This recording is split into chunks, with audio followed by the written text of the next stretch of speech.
Rockers, why and how to. This video is really purposed towards teaching people how to do rockers, one of the most fundamental movements we do with primal movement. But before we really learn how to do it, we have to understand why we're doing it. That's going to help us get to the how to. First of all, the backside of our body. We need to find engagement. We need to learn how to strengthen and lengthen the entire tissue of the backside of the body. In my opinion, there's no better move to do this than the child rocker. We're engaging our feet, our lateral calves, our hamstrings, our glutes, everything up the backside of our body, even to the back of our head and neck. Most of our exercises that we're learning to engage and strengthen our glutes have us contracting our glutes and thrusting forward into this motion. So many of us in the modern world are stuck in this banana body, if you will, where our hips are thrusted forward, they're in front of us, and we're stuck in the front side of our body. Tight quads, tight hip flexors, stickiness in the lower abdomen, and this whole general front side of the body. In order to unlock that part of the body, we need to unlock the back side of the body first. We need to learn how to engage our hips and pull them back to create space for our hips and for our spine, to create length through the entire backside of the body. There's really no better way to do this, in my opinion, than the child rocker. So again, with this exercise, we can build strength and learn how to create tension, but we can also learn how to decompress and stretch, if you will. So when we're doing this activity, we have to remember that our main goal and our main purpose is engaging and activating the backside of the body while learning how to pull back and create space and length in this position. First of all, let's talk about how to get into a good rocker position. And it's quite simple. We're just gonna come into a tabletop position where my knees are underneath my hips and my hands are underneath my shoulders. From this position, we can rock backwards. In order to make sure that we're actually engaging our glutes, again, it's about pulling backwards, not thrusting forward. So when I set up in my rocker position from this tabletop, my goal is to get my hips behind me and to keep them behind me.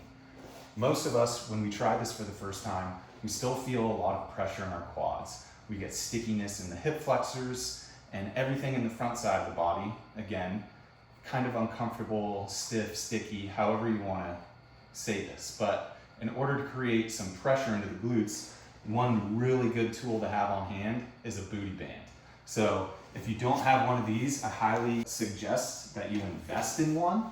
And the reason why is because it really helps us create lateral pressure and engage the glutes. It's a great little cheat code.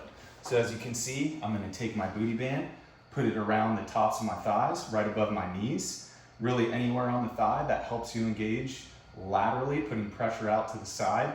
It's going to be best for you.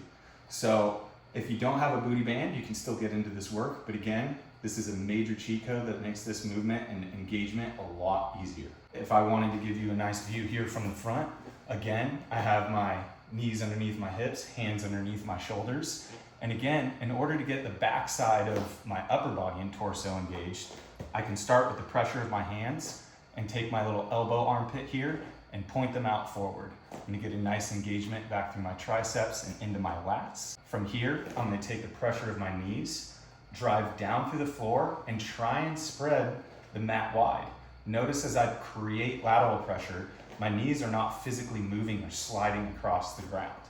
From here, once I've created that down and lateral pressure, and especially the resistance against the band, I'm already really engaged into the backside of my glutes. Once I've gone down and lateral with my pressure, I can start to pull back. There's a few other key things here that will really help us engage in this movement and creating engagement through the whole body. If you take a look at my feet, a lot of us come into this position and we get the toes out and the heels in. That's a no-go position. We want to make sure we're trying to get our heels to drive away and get our big toes to almost kiss one another.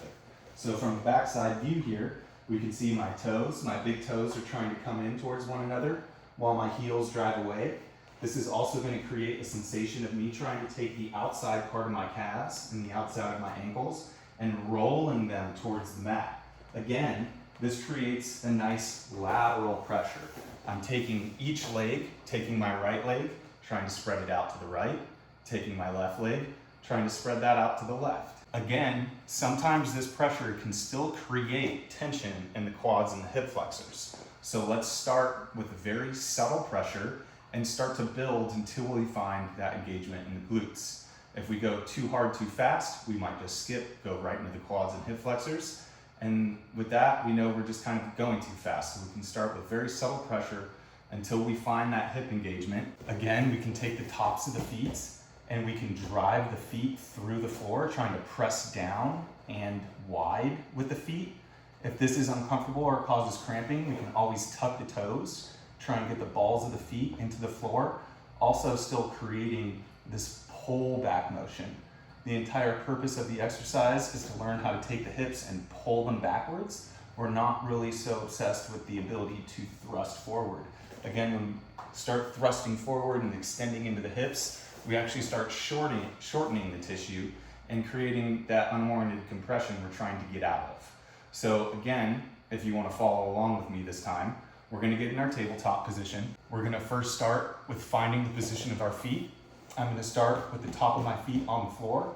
I'm going to point my big toes in, get my heels to drive away. I'm going to take the lateral side of my calves, roll those towards the mat, put a little bit pressure down and wide with my knees, and now I've found my glutes.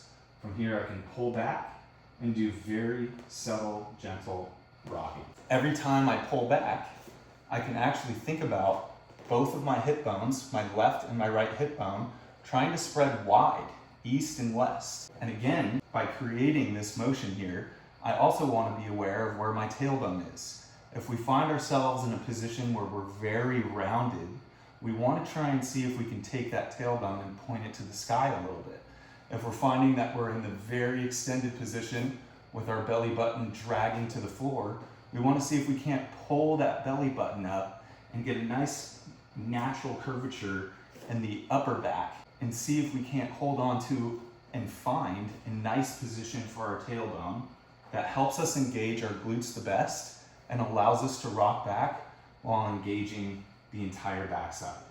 Again, driving the feet through the floor, rolling the outside of the calves towards the mat, spreading the knees wide, and finding that comfortable position for our tailbone that helps us find the best engagement of our glutes. From here, as you can see, I'm only rocking back about 2 to 3 inches.